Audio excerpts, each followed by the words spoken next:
Researchers say dyslexia is a common learning disability but must be treated early in life. And now a dyslexic New Orleans man who fell through the cracks is working to help others deal with the disorder. Rob Masson reports. It is a hidden affliction that can make even the brightest child turn away. I could have quit school. I could have said I'm not going to school. I could have turned into a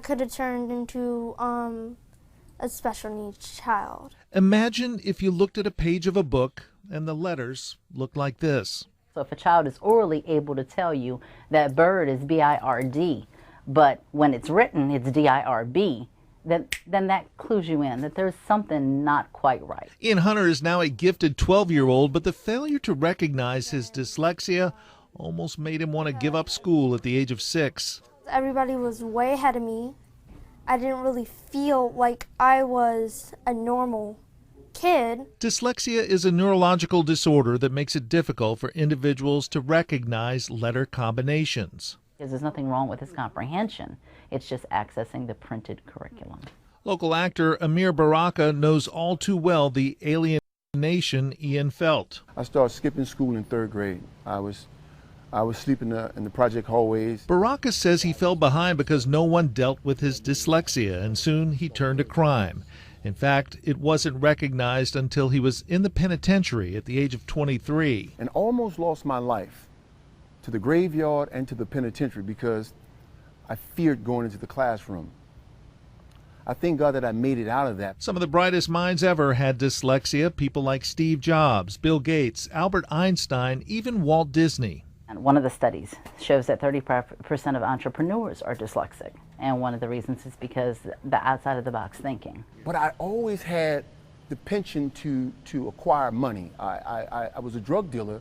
I also hustled on the street. I washed cars, I cut grass, I sold watermelon. I was always figuring out ways how to accumulate money. The statistics are stunning. The Dyslexia Center of Utah says that 1 in 5 students in the U.S. has a language-based disability, with dyslexia being the most common. If recognized early, it can be a huge advantage. Dyslexia advocates say all children should be screened in kindergarten so that remedial instruction may begin as soon as possible. Ameer Baraka got the remediation he needed in prison and has now turned his life around. Got out, been in 30 films, produced 4 movies, working on a television show, a new television show coming out. Baraka now wants to make a difference in the inner city neighborhood he grew up in. Let's do it. Baraka's opening a learning center in an old warehouse off Claiborne Avenue with the help of a friend. And the self-esteem is really matters, so I'm really excited about this. I think we can make an impact.